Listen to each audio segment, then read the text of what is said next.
yourselves to prayer. Magpakasipag kayo o magpakasigasig kayo sa panalangin. At ito pong ating ginagawa, it is called a corporate prayer. Alam po natin na kapag marami ang nananalangin, ay nandoon ang powerful ng prayer. Sapagkat alam natin kapag sama-sama tayong nananalangin, alam natin na ang ating panalangin, kung ito man ay ayon sa kalooban ng Diyos, ito ay kanyang diringgin. Kaya ang una pong sinasabi ni San Pablo sa mga taga-Kolosas at patuloy na ipinapaalala sa ating lahat ay magpakasigasig kayo sa panalangin. Ibig sabihin, kahit po tayo ay pagod sa buong maghapon, no? Ngayon po, sabi ko nga, tayo ay merong 79 participants. Kung inyong mapapansin, yung mga nakaraan pong linggo, bago tayo mag-physical gathering, nakikita ko, maabot po tayo ng 100 participants. Pero ngayon, nakikita ko na 79 participants na lang tayo. So maaaring yung iba ay may ibang pinagkakaabalahan. Pero ang sinasabi po ngayon sa ating pagbasa, na palaalo ni San Pablo sa mga taga-Kolosas ay magpakasigasig kayo sa panalangin. Panalangin na may pasasalamat. At alam po natin yan, no? Na sa buong maghapon, patuloy tayong iniingatan ng Diyos. Sa gitna ng pandemic na ito, ang Diyos ay laging nandun ang kanyang guidance, nandun ang kanyang protection. Kaya ang sinasabi sa atin ay devote ourselves to prayer. At napakaganda na nagde-devote tayo ng panalangin ngayon.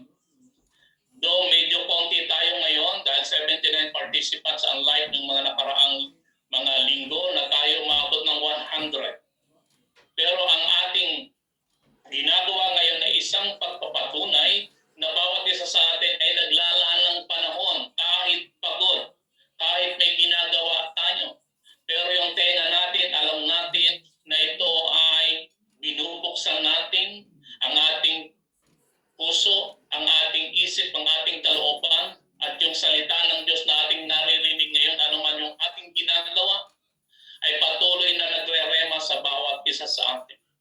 Sapagkat alam natin na ang sinasabi na magpakasipag sa panalangin ay dapat may kasamang pasasalamat.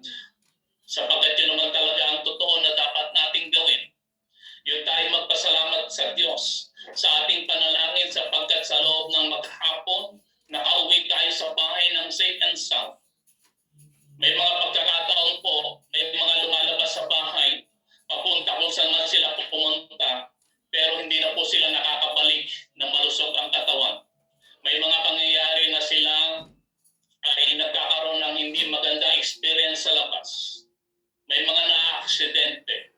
May mga inaatake. Pero alam natin na sa ating panalangin kasama yung pasasalamat sa buong maghapon. At ang sabi dito sa ating binasa, being watchful and thankful, and pray for us too that God may open a door for our message. Ito po ay isang appeal, isang sulat ni San Pablo sa mga taga-Kolosas, at ang unang-unang sinasabi ay magpakasigasig kayo sa panalangin ng may pasasalamat. Ibig sabihin, anuman yung sitwasyon, anuman yung nangyayari, anuman yung mga nararanasan natin, lagi ang panalangin natin ay pasasalamat. Pasasalamat na kung saan alam natin na hindi man natin makontrol na nangyayari sa ating paligid, alam natin that God is in control. Kaya dapat ang prayer ay laging may kasamang pasasalamat. At ang sabi ni San Pablo, habang nananalangin kayo, ingatan ninyo ang pag-iisip nyo. Yan. Ingatan ang pag-iisip. Bakit? Alam niyo po, napapansin ko na minsan pag kami naglilit ng prayer, yung sinasabi niya ay mali-mali na. No? Siguro nadidistract siya sa kanyang panalangin kapag nagpe-pray siya o naglilit siya ng rosary. Sometimes yung mga prayer ng Our Father at saka nung Hail Mary ay nai-skip na yung ibang mga panalangin na nakapaloob doon. No? Marahil nadidistract siya sa kanyang ginagawa. Pero ang sinasabi rito, habang nananalangin kayo, ingatan ninyo ang pag-iisip ninyo. Meaning to say, habang tayo ay nananalangin,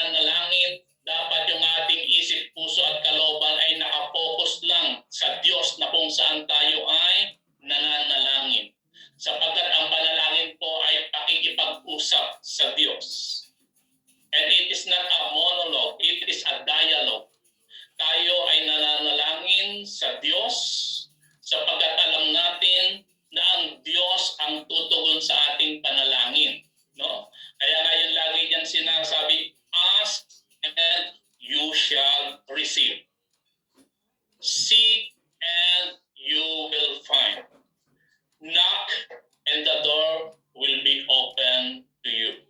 So yun po lagi ang pinangahawakan natin. Kaya yung ating panalangin, dapat iniingatan lagi natin ang ating isip habang tayo nananalangin. Ang ating isip, ang ating puso, ang ating kalooban ay nakafocus lang sa Diyos dahil tayo ay nakikipag-usap sa Diyos. Kaya dapat po kapag tayo nananalangin, iwasan po natin ang mga distraction. Naalala ko po yung kwento na kung saan meron pong isang nananalangin, nagro-rosary, kaya lang ang dami niyang ginagawa sa kanyang panalangin habang siya ay nagluluto. Ama namin sumasalakit ka, ay ang kanin bumubula na. Sabay na nga lang, ay nahulog na yung kaldero. So distracted po siya. No? Bakit? Hindi po nakafocus. Tandaan po natin mga kapatid na kapag tayo nananalangin, tayo po ay nakikipag-usap sa Diyos. Hindi po sa ating mga kasamahan sa pananalangin. Hanggat maaari, gawin po natin ang panalangin na kung saan ito po ay nanggagaling sa ating mga puso. Hindi lang po sa ating mga nguso. Kaya ang palaala dito ni San Pablo, magpakasigasig kayo sa panalangin ng may pasasalamat. At habang nananalangin kayo, ingatan ninyo ang pag-iisip nyo. Yan, ingatan daw natin ang ating mga isip. Kaya dapat pag tayo harap sa Panginoon sa panalangin, dapat ang laman ng ating mga isip ay mga isip na may kapayapaan. May isip na may kaganakan. Mga isip na kung saan mayroong kalakasan kahit ito ay pagod sa o maghapon. Sapagkat haharap tayo sa Diyos na kung saan ang Diyos ay banal. No? Kaya ang sabi doon ni San Pablo, bukod sa ang sabi niya magpakasipag kayo sa panalangin na may pasalamat at habang nananalangin kayo, ingatan niyo yung pag-iisip nyo. Ano ang sabi niya sa verse 3? Ipanalangin nyo rin na bigyan kami ng Diyos ng pagkakataon na maihayag ang mensahe tungkol kay Kristo na inilihim doon. Ibig sabihin, si San Pablo ay humingi ng intercession prayer sa mga taga-Colosas, no? Siya ay nag-a-ask sa mga taga-Colosas na ipanalangin din si San Pablo kasama kanyang mga kasamahan na ano? Na maihayag ang mensahe tungkol kay Kristo sapagkat sila po ay mga preachers during that time. Ang kasama niya ay sina Timoteo, no? Sina Pilimon, yung mga kabarkada niya na kung saan sila ay nagpipreach at siya ay humingi ng intercessory prayer doon sa mga taga-Colosas. Parang yung ginagawa natin ngayon at gagawin mamaya. Magtataas tayo ng panalangin. Hindi para sa ating mga sarili, kundi para sa ating mga kakilala.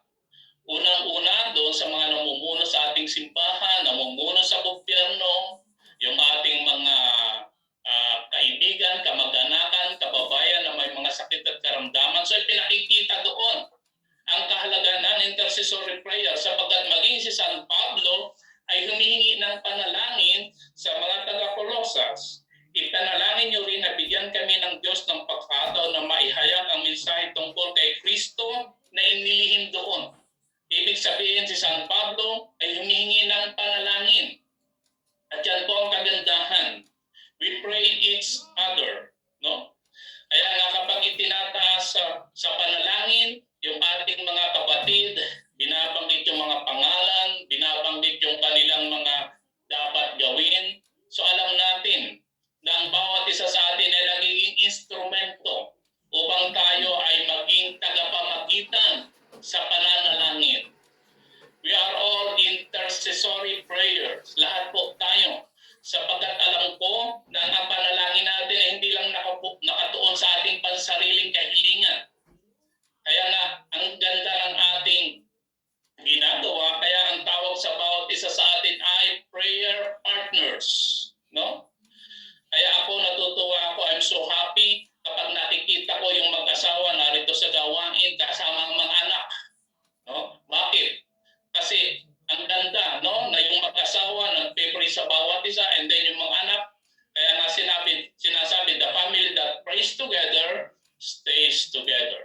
So ano ang sabi pa rito ni San Pablo? Ang pangangaral ko tungkol dito ang dahilan ng pagkabilanggo ko. So meaning to say, si San Pablo ay lumalakas ang kanyang loob kahit siya ay nabibilanggo, kahit siya ay nahihirapan sapagkat alam niya na mayroong nananalangin sa kanya. At yan po ang kagandahan ng ating ginagawa na kung saan patuloy tayong nananalangin sa bawat isa. Kaya nga po itong Friday Intercessor ay inilaan natin para tayong lahat ay sama-sama, no? Sapagkat alam natin na yung nagdaang sanlinggo mula Monday hanggang Friday, alam natin marami tayong nai-encounter. May nai-encounter tayong mga pangyayari na hindi maganda. May nababalitaan tayong mga pangyayari na hindi maganda. Subalit alam natin na kapag tayo sama-samang nananalangin, mayroong himalang nangyayari sa bawat isa sa atin. Sapagkat ito po ay pinatunayan na ng mga nauna sa atin. Maging sa Old Testament, maging sa New Testament, yung mga tauhan sa Bible like Saint Paul ay humihingi ng panalangin. Kaya dapat lamang po nating ipagpatuloy itong mga ganitong pamamaraan upang patuloy nating may panalangin ang bawat isa. Ang sabi pa rito ni San Pablo sa verse 4, ipanalangin niyo na may pangaral ko ito ng mabuti gaya ng nararapat. Kaya tayong lahat na tinawag ng Diyos, nagpapanalanginan tayo sa isa't isa, sapagkat alam natin ginagamit tayo ng Diyos sa iba-ibang pamamaraan. Ginagamit tayo ng Diyos sa iba't ibang mga ministry. Kaya yan po ang kahalagahan ng pananalangin.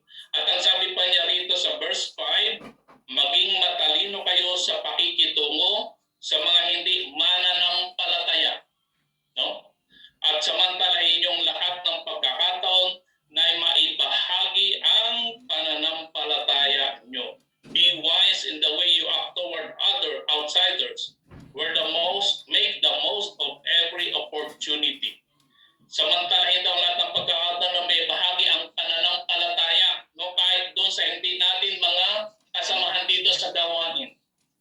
Kaya nga yung tema ng ating 500 years of Christianity in the Philippines ay gifted to give.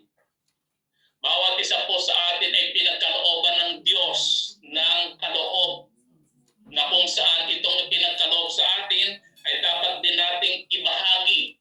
No? Hindi po natin ito ikinikip lang sa ating mga sarili. After this intercessory, meron po kaming ENPG ngayong gabi. No? At yung ENPG po namin ay first time na ENPG. Meaning to say, tayo ay patuloy na nagbabahagi sa mga kapatid natin na hindi natin kasama sa community upang sila ay patuloy nating maakay, no? Para sama-sama tayo na magbabalik ng papuri at pasalamat sa ating Diyos na buhay. Kaya ang sabi doon, samantalahin yung lahat ng pagkakataon na maibahagi ang pananampalataya nyo. So yung ating faith, hindi dapat natin ito ikinikip lang sa ating sarili. No? Ibinabahagi natin ito. Share your faith, share your experience. Yung mga nangyari sa ating buhay, kung paano tayo binago ng Diyos, no? Kung paano natin naranasan ang pag-ibig ng Diyos, kung paano tayo pinahabagan ng Diyos, ay dapat nating ibahagi. Kasama yon sa mga sulat ni San Pablo na paalaala sa mga taga-Colosas. Kaya nga, gifted to give. Yan. Kaya alam natin na bawat isa sa atin ay may kaloob ang Diyos. Natutuwa ako pagka meron tayong mga kaibigan o mga kasamahan dito sa gaway na may mga talent na ibinabahagi. Talent sa pagtuturo, talent sa pagtugtog, talent sa pag-preach, talent sa pag-pray. Lahat po ng iyan dapat po nating ibalik sa Diyos sa pamamagitan ng pagbabahagi sa ating mga kapatiran. At ang sabi pa rito ni San Pablo, kung makikipag-usap kayo sa kanila, gumamit kayo ng makawili-wiling salita para makinig sila sa inyo. Yan. Kawili-wiling salita. Let your conversation be always full of grace, seasoned with salt, so that you may know how to answer everyone.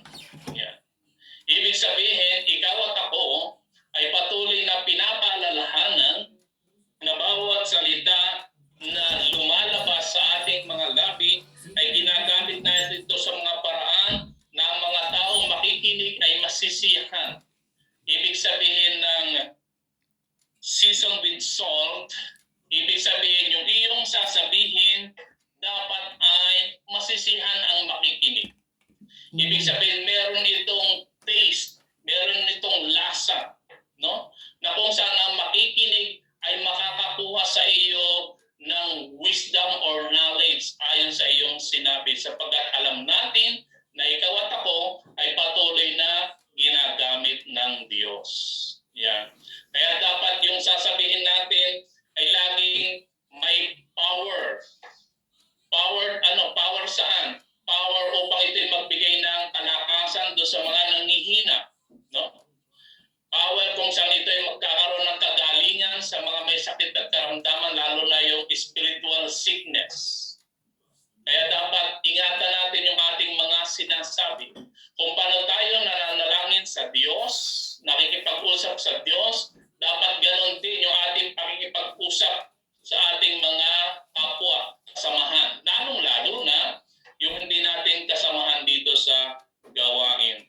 Kaya ang sabi rito ni San Pablo pa, yung pangwakas niyan sinabi rito, dapat alam nyo kung paano sumagot sa tanong ng bawat isa. So kung atin pong isa-summarize, yung sinasabi dito ni St. Paul, Paul lays down 3 important reminders or further instructions in Colossians. 3. Ano yung una? First, we should talk to God before we talk to others. Yan po yung unang ipinapaalala sa ating mga kapatid. We should talk to God before we talk to others. Ibig sabihin po, dapat ang unang-una nating kinakausap paggising pa lang sa umaga ay ang Diyos muna. Hindi yung pagising sa umaga, bubuksan agad ang cellphone para makita yung mga message. No? Unang-una, we should talk to God before we talk to others. Yun ang sinasabi sa verse 2 to 4. By praying. No? Kaya yun po ang napakahalaga. No? I-share ko lang po sa inyo yung aking personal experience.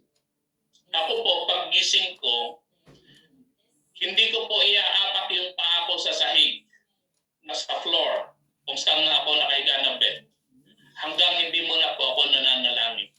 No? Pag gising ko, pray agad, bago ko ilapat yung paa ko sa floor. Kung ano man yung gagawin ko pa, first thing to do is to pray. So yun po ang napakaganda, no? We need to talk to God before we talk to others. Kasi po, kapag na-miss natin na makipag-usap muna sa Diyos at nakipag-usap agad tayo sa iba, I'm pretty much sure baka hindi maganda ang masasabi mo. Bakit? Kasi hindi muna tayo nakipag-usap sa Diyos. Yan po ang kagandahan ng panalangin. First thing to do when you wake up in the morning is pray. At yan po ang personal experience ko, no? Hindi po ako bumababa doon sa bed na hindi mo na ako nananalangin. Kahit po kinakailangan ko pumunta ng banyo o ng CR, hindi ko po ginagawa yun. Magpe-pray muna talaga ako. As in, magpe-pray muna. Secondary muna yung pagpunta sa banyo.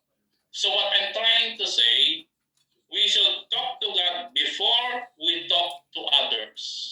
Para alam natin na yung ating pakikipag-usap sa tao, sa mga kausap natin sa telepono, o anuman ito, o personal man, maging sa trabaho natin, alam natin na ang ating sasabihin ay mga salitang magbibigay ng kalakasan, mga salitang magbibigay ng pag-asa, sapagkat ang unang-una nating ginawa ay nakipag-usap muna tayo sa Diyos.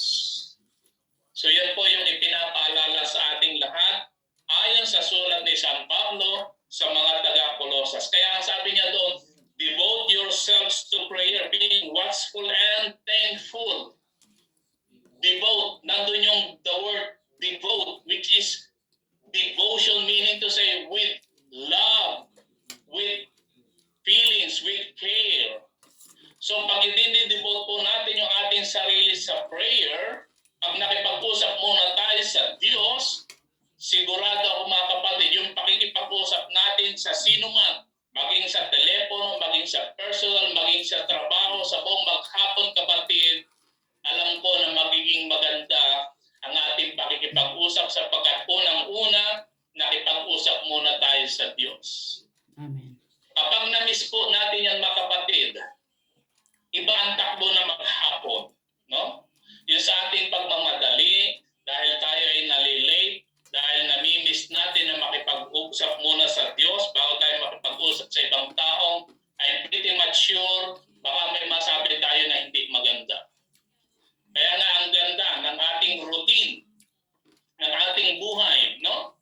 Pagising panalangin, bago pumasok panalangin, during nag-work panalangin, pag-uwi sa bahay panalangin, bago matulog panalangin. Ganun lang naman talaga ang routine ng ating buhay. No? Sapagkat ang prayer po ay nagdidepend tayo sa kapangyarihan ng Diyos. Yeah. So first, reminders or further instructions of St. Paul to the Colossians na patuloy na pinapaalala sa ating lahat, we should talk to God before we talk to others. Second, reminders or further instructions, we should walk the walk before we talk the talk. Naintindihan niyo ba yung English ko? Okay. We should walk the walk before we talk the talk. Madali po ang magsalita. No? Madali po ang makipag-usap. Pero dapat, we should walk the walk first. Then, talk the talk. Ano ang sabi doon sa verse 5 na sinasabi ni St. Paul? Be wise in the way you act toward outsiders. Make the most of every opportunity. Meaning to say, yung ating pong pananalangin sa Panginoong Diyos ay dapat nakikita muna sa atin. Yan. We should walk the walk. Meaning to say, nandun po yung action. Nandun yung action before you talk. Kaya nga, may lagi tayong naririnig, no? Action speaks louder than words. Yan. Kaya po tayong narito sa gawain, tayong mga narito sa ministry ng El Shaddai DWFC PPFI na ang tawag sa atin ay prayer partners. Dala-dala po natin lagi ang pangalan ng El Shaddai. Yan, no? Lagi yung dala-dala natin, lalo na kung meron tayong mga bracelet na sinusuot, na-identify tayo na tayo ay nawa sa ministry ng El Shaddai, no? Kaya dapat ingatan po natin yung ating pagsasalita, no? Kaya lagi akong nagpapaalala, lalo na sa panahong ito, yung sa mga Facebook post. May mga nagpo-post sa Facebook na talagang hindi na magagandang salita, pero nasa gawain, no? Nasa gawain dito sa ministry. So na-identify po tayo. Kasi ngayon sa social media, nakikita lahat doon, no? Kung ikaw ay tagagawain. Hello? Yan. Okay. Medyo merong commotion ng konti. So what I'm trying to say, we should walk the walk before we talk the talk. Yan. Kaya yung pong ating ginagawa sa pamagitan ng panalangin, dahil tayo nakikipag-usap sa Diyos, ang Diyos ay nangungusap din sa atin. No? Kaya dapat yung mga sinasabi sa atin ng Diyos through His Word ay dapat pinagsisikapan natin ito na maisagawa. No? Kasi nabababad na tayo lagi sa salita ng Diyos. Nabababad na tayo sa panalangin. So, hindi na po madali o hindi na mahirap sa atin na gawin ang kanyang sinasabi. Bakit? Kasi lagi na natin itong naririnig. Lagi na natin itong napagninilayan. Nabababad na tayo sa presensya ng Diyos. Kaya kung meron mang pag-struggle, na-overcome agad natin iyon. No? Nakakalakad agad tayo sa katwiran ng Diyos. No? Yung sinasabing walk the walk ay napagsisikapan na nating ma-overcome. Kaya ngayon ang kagandahan na kung saan dito sa ating ginagawa na panalangin, sa ating ginagawa mga Bible reflection, no? Ay nandoon lagi yung paalaala ng salita ng Diyos. Sapagkat alam natin na sa buong maghapon, sa ating pagtatrabaho, sometimes nai-stress tayo, sometimes may mga kasamahan tayo na very harsh ang kanilang mga character sa ating mga trabaho, pero nandun lagi yung self-control, nandun yung patience. Sapagkat alam natin na tayo ay narito sa ministry na ito, identified tayo, no? Nakikilala tayo. Kaya nga dito sa ating Zoom, nandyan yung ating mga pangalan ng ating mga lugar kung nasaan. London, yan, Sunderland, makikita diyan. No? Kaya dapat yung ating pong ginagawa, sikapin natin na umaayon sa ating mga sinasabi. No? So we should walk the walk before we talk the talk. Yan. So meaning to say, unahin natin na makita sa ating pagkilos, sa ating paggawa, ang mga bagay na ating sinasabi. Kaya nga, kung tayo makikipag-usap muna sa Diyos, bago tayo makipag-usap sa iba, may gagawin na agad tayo. No? Yung ating gagawin ay maitatama na agad natin. Sapagkat alam natin na nakipag-usap muna tayo sa Diyos. Kaya nga, first thing to do, we should talk to God before we talk to others. Second, we should walk the walk before we talk the talk. Yan. Kaya palaala sa ating lahat yan, mga kapatid. Lahat tayo, no? Lahat tayo, saan man tayong mga ministry. Maging ikaw man ay nasa preaching ministry, gospel sharer ministry, choir ministry, administrative ministry, as a council, ikaw man ay nasa liturgical, nasa intercessory, lahat po tayo. No? Dapat tayo po ay patuloy na nagsisikap na makalakad sa kalooban ng Diyos. At hindi na po yun mahirap gawin para sa atin. Sabi ko nga, bakit? Kasi nabababad na tayo sa panalangin. Nabababad na tayo sa salita ng Diyos. O kita nyo rito sa atin, sa parte ng South, sa London. Lunes lang po, walang pagninilay. Yung the rest, from Tuesday to Sunday, nandiyan lagi yung salita ng Diyos. Nandiyan yung panalangin natin every Friday. So devotion na po natin ito, no? Kaya nga sabi ni St. Paul sa mga taga-Colossus, devote yourselves to prayer, being watchful and thankful. Yan. Diyan lang naman po talaga. Di lang talaga iikot ang ating buhay Kristiyano bilang mga anak ng Diyos sa pamamagitan ng ministry na ito kung saan tayo tinawag. Yan. Kaya ikalawa, we should walk the walk before we talk the talk. Yan. Kaya doon pa lang, makikita na sa atin, no? Na sa ating pagsasalita, sa ating pakikisalamuha, sa ating pag-share, ay makikita na talagang sinasamahan tayo ng Diyos. Kaya pag nagsasalita tayo, yung mga kasamahan natin, makikita nila at mararamdaman na talagang sumasa atin ang Espiritu ng Diyos. Bakit? Kasi sa Diyos muna tayo nakikipag-usap bago sa ibang tao. Para tayo ay sasamahan ng Espiritu ng Diyos anuman yung ating mga gagawin sa pang-araw-araw. Okay, so number 3, first we should talk to God before we talk to others. Yan. Yan po yung unang-una. At alam ko namang ginagawa natin yan na tayo nananalangin muna. No?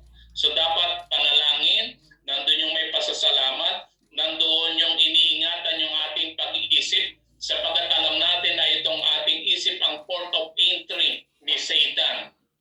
Kaya laging dapat nakabantay tayo sa ating mga iniisip. Ikalawa,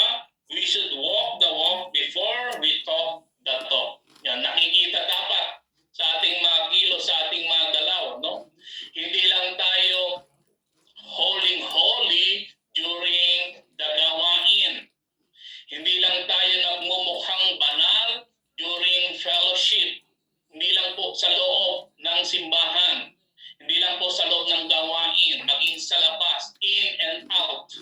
Dapat po nakikita sa atin yun. No?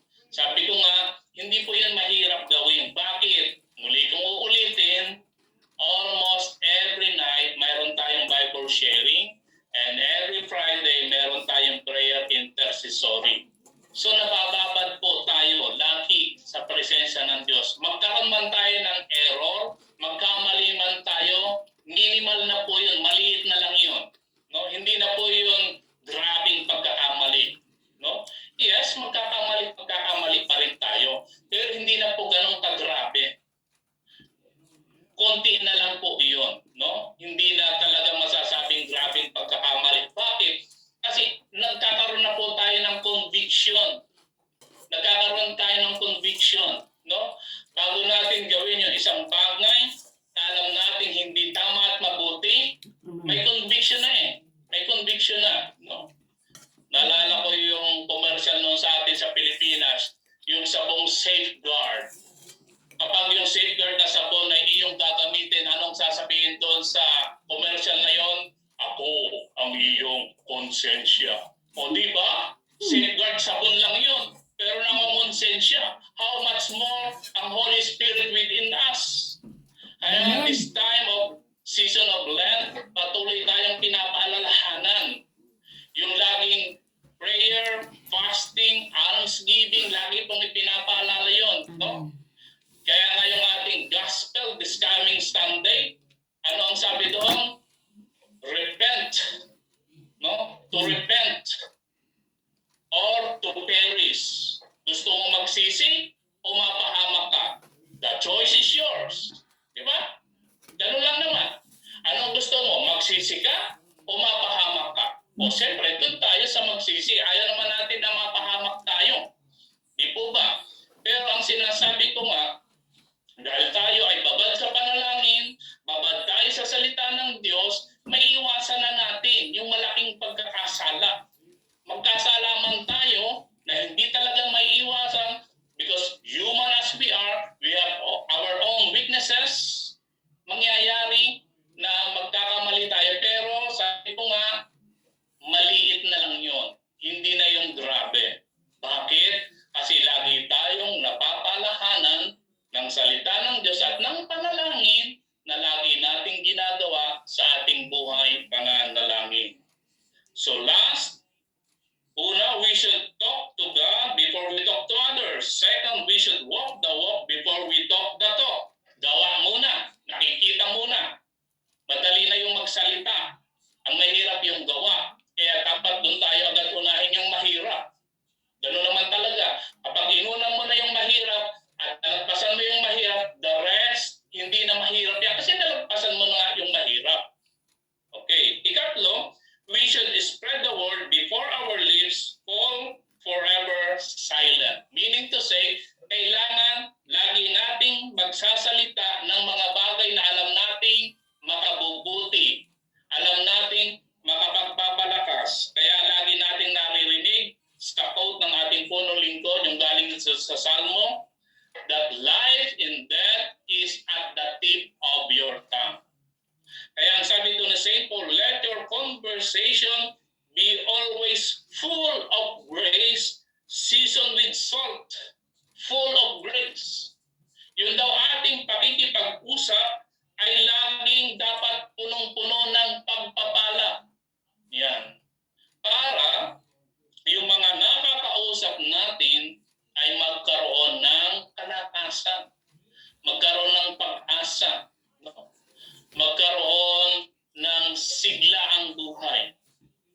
Kaya isa doon sa paborito kong awitin, yung may linya na ibalik ang tao sa piling mo. Yan. Yan. Alam niyo, mahilig akong kumanta pero palinya-linya lang ako. Yan. At ibalik ang tao sa piling mo. Yun. Yung ibabalik natin yung tao sa piling ng Diyos kasi tayo ay nakabalik na sa piling ng Diyos. So tayo na magsasalita ngayon, kaya ang sabi doon, let your conversation be always full of grace. Amen. So seasoned with salt so that you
isa't isa. Tayo po ay maging blessing sa ibang tao. Amen. No? Amen. Yung gifted To to give. give. Yan. Amen. Kaya nga itong season of Lent ay isang paalaala na bawat isa sa atin ay mayroong responsibilidad. Bawat isa sa atin ay mayroong pananagutan sa isa't isa. No? Hindi pwedeng tayo lamang po ang mapagpala. Hindi lang pwedeng tayo lang ang ma-bless. No? Na-recall niyo yung gospel kagabi about dun sa lalaking mayaman at saka kay Lazarus.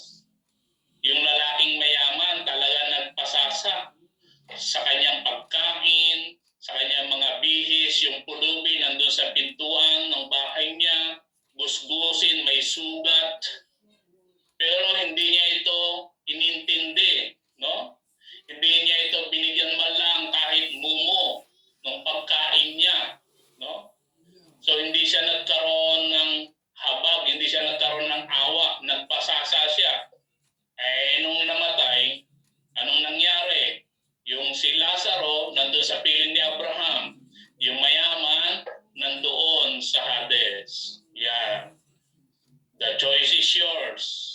Saan mo gustong pumunta? Yeah. Kaya merong kanta, alam mo ba kung saan ka pupunta? O yan. Dapat dito pa lang, alam na natin. No? Dapat dito pa lang, yung mindset natin, alam na natin kung saan tayo pupunta. Because St. Paul says that this is not our true home. Our true citizenship is in heaven. Amen. Yun naman talagang true citizenship natin, heaven. Kaya lang dun sa gospel kahapon, ipinakita doon that death is the great equalizer. Whether you are rich, whether you are poor, mamamatay ka rin. Diba? So ngayon, hindi po yung quantity of life ang pinag-uusapan, kundi yung quality of life. Yung quality of life here on this planet Earth. Kaya yung ating pananalangin, yung ating praying to each other, yung ating pakikinig ng salita ng Diyos, ito yung ating training ground. Bakit? Pupunta tayong lahat sa langit. Yun naman talaga ating ina-aspire. Amen. Mapera na lang kung pinili mo na hindi pumunta doon sa langit. Kaya mga kapatid, patuloy tayong dumulog sa ating Panginoong Diyos na kung saan patuloy tayong pinalalahanan ng sulat ni San Pablo sa mga taga-Colosas na sabi ko nga, pwede nating i-relate ngayon at this present time sa ating lahat na naka-join ngayon dito sa Zoom. Ngayon po meron na tayong 89 participants. So meaning to say, ikaw at ako ay patuloy na pinapalalahanan ng sulat ni San Pablo sa mga taga-Colosas. Unang-una, we should talk to God before we talk to others. Ikalawa, we should